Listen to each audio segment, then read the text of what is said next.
नमस्कार, capital TV का खास शो ऑपरेशन पाकिस्तान देख रहे हैं आप। मैं हूं आपके साथ पूजा। पाकिस्तान ने एक बार फिर ये साबित कर दिया कि पाकिस्तान शांति नहीं सिर्फ धोखा देता है। खबर यह है कि शांति का नाटक करते करते पाकिस्तान ने आधी रात 12 बजे अफगानिस्तान के निर्दोष इलाकों पर बम बरसाए।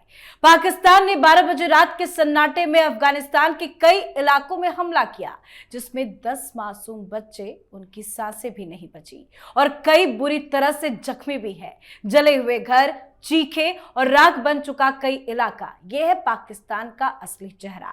तालिबान ने इसे खुला धोखा कहा है। तालिबान अब कह रहा है कि सही समय पर जरूरी जवाब दिया जाएगा।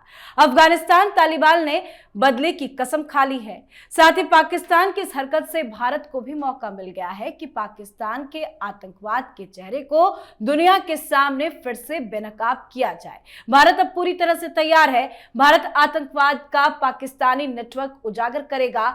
पता पता, शहर शहर दुनिया को बताया जाएगा कि पाकिस्तान शांति नहीं, शवों पर राजनीति करता है। तो वहीं दिल्ली ब्लास्ट से जुड़ी अपडेट यह है कि आरोपी गिरफ्तार आतंकवादी मुजम्मिल को लेकर एनआईए की टीम अल फलाह यूनिवर्सिटी पहुंची। टीम ने लगभग 2.5 घंटे तक यूनिवर्सिटी परिसर में मुजम्मिल के कमरे, लैब और अन्य परिसर की पहचान कराने के साथ ही वहां बैठकर भी पूछताछ की। इसके साथ ही एनआईए की टीम उसे गांव के उन किराए के कमरों पर भी लेकर गई जहां डॉक्टर मुजम्मिल ने विस्फोटक छुपाया था और पाकिस्तान को बेनकाब कर रहा है। तो कैसे फंसा है पाकिस्तान, आपको बताएंगे। चर्चा के लिए मेरे साथ स्टूडियो में मौजूद है कैपिटल टीवी के editor in chief doctor Manish Kumar और एग्जीक्यूटिव एडिटर राजीव जी। सर, आप दोनों का बहुत बहुत स्वागत है। धन्यवाद। सर, ये पाकिस्तान तो धोखा देने में सबसे आगे है। अफगानिस्तान पर इस तरह से जो अटैक हुआ है, क्या अब तालिबान चुप रहेगा? ये धोखा नहीं, ये मूर्खता मुझे तो नजर आ रहा है।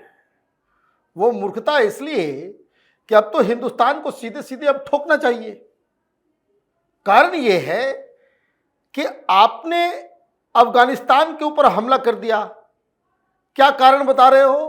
कारण ये बता रहे हो कि पेशावर में जो कल खुदकुश हमले हुए उसमें वो टीटीपी के लोग हैं और ये लोग जिन इलाकों में हैं वहाँ हमने आतंकवादियों को खत्म करने के लिए हमने एयर स्ट्राइक किया।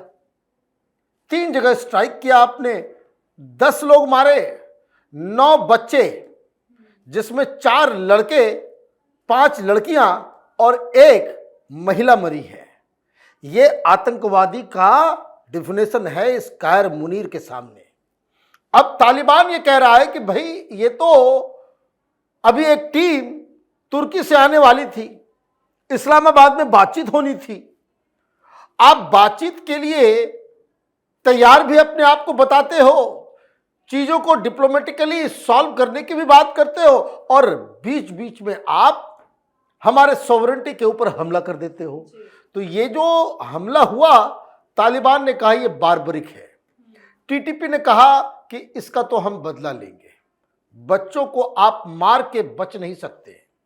तो ये जो पाकिस्तान ने किया है, तो ये तो आप दुनिया के सामने क्या बोलोगे? आप तो ये बता रहे हो ना कि आपकी जमीन से आतंकवाद पनप रहा है, इसलिए हमें मारने का अधिकार है। तो फिर हमने क्या गलती की है? हम भी तो वही काम कर रहे हैं जो आपने अफगानिस्तान के साथ किया, यही काम तो हम भी कर रहे हैं। तो ये जो आज जो घटना घटी है, उससे हिंदुस्तान के सामने वो मॉरल बाइंडिंग जो है, वो मॉरल प्रेशर भी खत्म हो गया।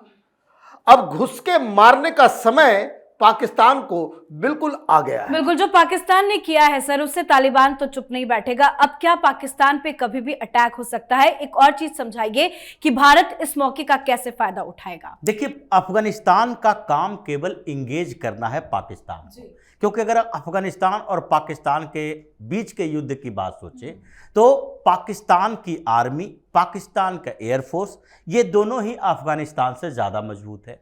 इसमें तो कोई दो राय नहीं है कि अफगानिस्तान पाकिस्तान की सेना के सामने टिक नहीं सकता। लेकिन अभी स्थिति अफगानिस्तान की मजबूत इसलिए है क्योंकि पाकिस्तान एक साथ भारत के खिलाफ भी कार्रवाई कर रहा, यानी कि आतंकी हमले हुए हैं भारत में, तो इसका जवाब भारत देने की तैयारी कर रहा है। यानी अफगानिस्तान और भारत के बीच संबंध बेहतर हो रहे हैं और पाकिस्तान को एक साथ भारत और अफगानिस्तान दोनों से लड़ना पड़ रहा है। तो अफगानिस्तान का अभी काम वही है जो भारत सरकार के साथ डील में हुआ है, जो बातचीत चल रही है। पिछले दिनों जब वहां के विदेश मंत्री आए थे तो उस समय भी यही बातचीत हुई कि आप इंगेज करो, आप बड़ी स्ट्राइक नहीं कर सकते, उसके लिए तो हम हैं ही। प्रधानमंत्री मोदी ने जो कहा था कि देखो पाकिस्तान की जनता को समझ लेना चाहिए, अपने हुक्मरानों से कह दो कि वो तुम्हें सामान्य तरीके से रोटी खिला सकता है और शांति से रोटी खा सकते हो कि नहीं। अगर रोटी नहीं खा सकते तो तुम्हारे लिए गोली हमारे पास है, या तो रोटी खा लो या हमारी गोली खा लो।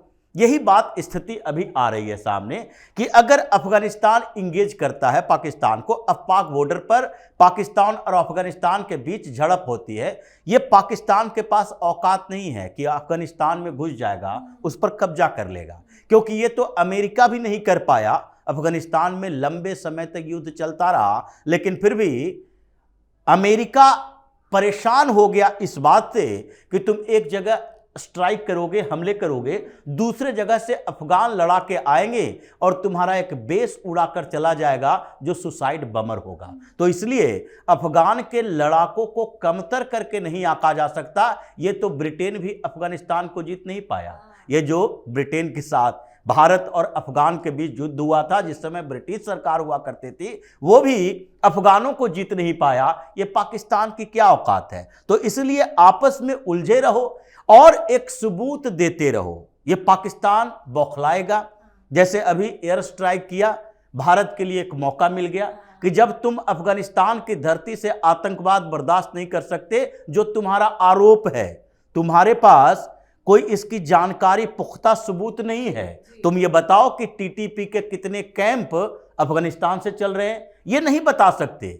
वहां पर जो संगठन है उसमें कितने टीटीपी के लोग हैं, ये नहीं बता सकते। टीटीपी तुम्हारे यहां का तहरीके तालिबान है, ये अफगानिस्तान का नहीं है। तुम मदद की बात कर रहे हो, लेकिन भारत के पास तो ये पुख्ता सबूत है कि जैसे मोहम्मद का आतंकी था, ये हाफिज के लोग हैं, ये वहां अफगानिस्तान पाकिस्तान से चल रहा आईएसआई का ऑपरेशन है। तो फिर इन सबूतों के आधार पर हमें बहुत ज्यादा कोशिश करने की जरूरत नहीं पड़ेगी पाकिस्तान के ऊपर ऐसे भी ज्यादा खतरनाक एयर स्ट्राइक करने की, और नेवी तो अपना काम कर ही रही है। बिल्कुल। तो पाकिस्तान खुद अपनी हरकतों से भारत को मौका दे रहा है और भारत तो पहले से ही तैयार बैठा है। सर, जिस दिन दिल्ली में कार में ब्लास्ट हुआ, आतंकवादी जो हमला हुआ, उसके बाद से लगातार जांच चल रही है। कोई एक ऐसा दिन नहीं है जिस दिन जांच ना रुका हुआ।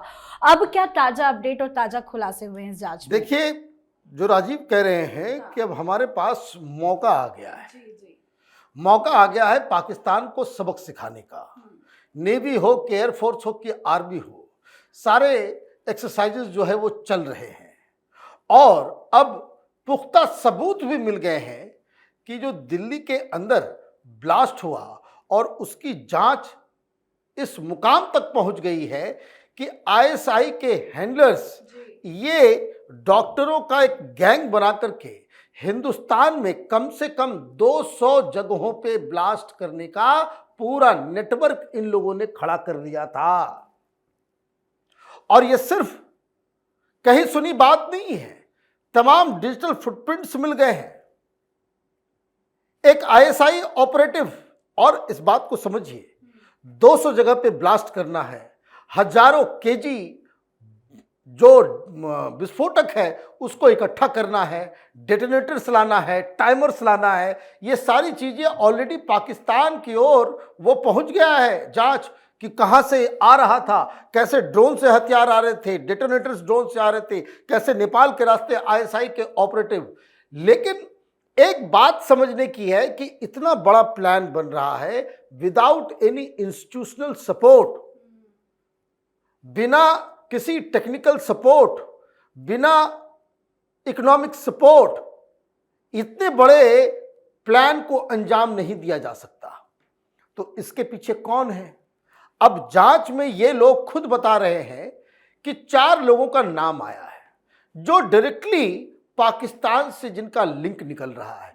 एक जो जम्मू कश्मीर के अंदर वो जो मौलाना पकड़ा गया जिसका नाम है इमरान अहमद मुफ्ती, और उससे जब पूछताछ हो रही है, जब उसके फोन से सारी चीजों को टेलीग्राम जो चैनल बना हुआ था उसको जब डिसाइफर किया जा रहा है तो मालूम चल रहा है कि एक आईएसआई ऑपरेटिव है फैजल इकबाल, इसका नाम सामने आया है कि यही मास्टरमाइंड है, इस पूरे नेटवर्क को यह खड़ा कर रहा था। ठीक वैसे ही जिस तरीके से 26/11 का जो पूरा तंत्र खड़ा किया गया था, बहुत सीक्रेसी रखी गई थी और ये अंजाम दे चुके थे, ये अंजाम नहीं दे पाए, तो ये जो पूरा का पूरा ऑपरेशन ये आईएसआई ऑपरेटिव फैजल इकबाल के जरिए किया गया। और मैं आपको एक बात और बता दूं कि इसका पाकिस्तानी आइडेंटिटी, आईएसआई से लिंक, आर्मी से लिंक, ये सारे सबूत जो है इकट्ठा हो गए हैं। अब ये लोग भी होशियार हैं कि हर बार जो है वो लिंक मालूम चल जाता है कि भाई पाकिस्तान से है तो फिर ठुकाई शुरू हो जाती है। इस बार इन लोगों ने अफगानिस्तान को अपना सेंटर बनाया। 3-4 नाम अफगानिस्तान से आ रहे हैं, ये है पाकिस्तानी, है आईएसआई ऑपरेटिव, लेकिन अफगानिस्तान में जाकर के वहां से ऑपरेट कर रहे थे कि ताकि पाकिस्तान का नाम ना आए, ये अक्लमंदी कर रहे थे। तो ये उकासा नाम का व्यक्ति और हाशिम नाम का व्यक्ति, ये भी आईएसआई ऑपरेटिव है और ये सब तोरा बोरा, वही जहां ओसामा बिन लादेन था वहां से ये लोग ऑपरेट कर रहे थे। और करीब 40 वीडियोस इन लोगों के टेलीग्राम चैनल से किस तरह का डायरेक्शन दिया जा रहा था, पैसे कहां से आ रहे थे, कैसे सारा चीज कर रहा था। तो कहने का मतलब ये है कि अब सबूत पाकिस्तान के खिलाफ, आईएसआई के खिलाफ, जैसे मोहम्मद के खिलाफ, सबूत इस हमले और 200 जगहों पे सीरियल ब्लास्ट करने की साजिश का पूरा दारोमदार जो है वो पाकिस्तान के सिर पे है। तो राजीव जो कह रहे थे कि भाई तुमको शक होता है, इंफॉर्मेशन नहीं, सिर्फ शक के बिना पे तुम अफगानिस्तान में जाकर के एयर स्ट्राइक कर दे रहे हो, हमारे पास तो पूरा सबूत है। तो अब उल्टी गिनती शुरू हो चुकी है। कभी भी आप देखेंगे कि ऑपरेशन सिंदूर का पार्ट 2 वो स्टार्ट हो बिल्कुल। और हम अपने शो में बार बार कह ही रहे थे कि जांच जैसे जैसे आगे बढ़ रही थी, जांच की डिटेल्स बता रहे थे कि भारत पाकिस्तान के खिलाफ सबूतों को इकट्ठा कर रहा है, सबूतों को मजबूत कर रहा है। सर ने जो 4 नामों का जिक्र किया जिसकी पूरी डिटेल सामने आ गई है, तो अब मान लिया जाए कि जल्द अब पाकिस्तान पर बड़ा अटैक होगा क्योंकि सबूत अब हमारे पास है। देखिए, सबूत हमारे पास है तो तैयारी भी हमारे पास जी है। बिल्कुल, हम तैयारी भी कर रहे हैं। एक दिन पहले आईएनएस माहे को इंडियन नेवी में शामिल किया जाता है, एंटी वारशिप, यानी कि वो वारशिप है जो कि इन लोगों के सबमरीन को भी ध्वस्त कर सकता है पानी के अंदर। वो किलर बोला जाता है, समुद्र का किलर है वो। और उसे एक दिन पहले हम लोगों ने शामिल किया। उससे एक दिन पहले राजनाथ सिंह बता रहे हैं कि देखो भाई, ये सिंध हमारा ही क्षेत्र है और हमारा कभी भी बॉर्डर चेंज हो सकते हैं और बॉर्डर चेंज होते सिंध तो हमारे क्षेत्र में ही आ जाएगा। इस बीच क्या हुआ, नए समझौते हो रहे हैं। अमेरिका के साथ समझौता हुआ एक्सकैलिबर का, एंटी टैंक गोले खरीदे जा रहे हैं। और इस बीच एक और बड़ा समझौता हुआ है, आज ही वो समझौता हुआ, डील फाइनल हुआ है राफेल के लिए। जिस राफेल के नाम से पाकिस्तान कांपता है, उसके गोले, वो भी यानी कि air to surface precision attack कैसे किया जा सकता है, बंकर कैसे ध्वस्त किए जा सकते हैं, कमांड कैसे ध्वस्त किए जा सकते हैं, और जिन क्षेत्रों में हमें अटैक करना है उसका लोकेशन कैसे ट्रैक किया जा सकता है, उसका एक समझौता हुआ फ्रांस की कंपनी और भारत से।